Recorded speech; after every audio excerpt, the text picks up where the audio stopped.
Ashley po. Hi, Ashley. Few intonation issues, pero congratulations sa'yo at napaikot mo silang dalawa. Ako, Ashley, nakita ko si Coach Bamboo and Coach Sharon. Coach Sharon.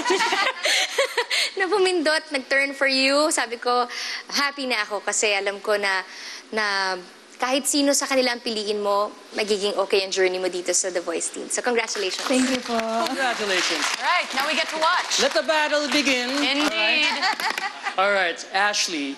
And the one thing na nagustuhan ko was yung, I think yung tenga mo.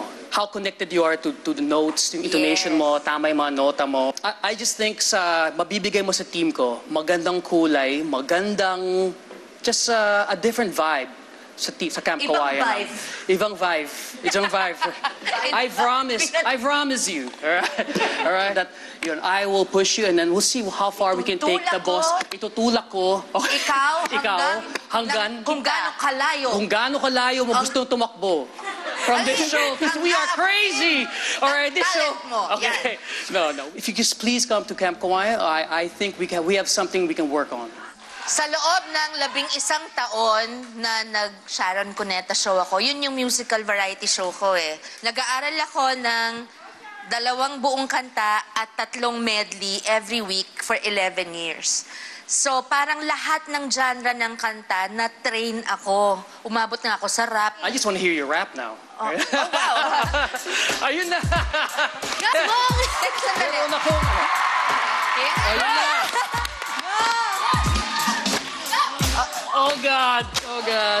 Kung ako ang pinili mo, pipilitin ko lang na tayo'y manalo. Gagawin ko ang lahat para sa'yo.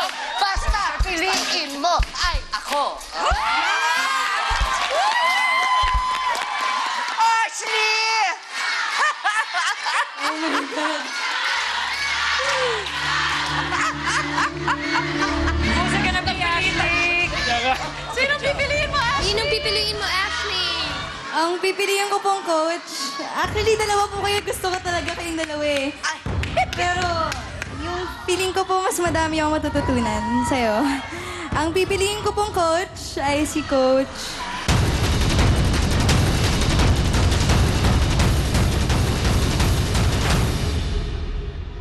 Sharon po.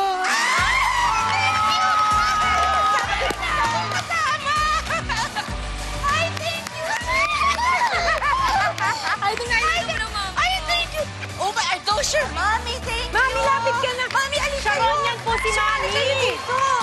Hello, Mommy, thank you. Thank you sa pag-coach nyo kay Ashley na piliin ako.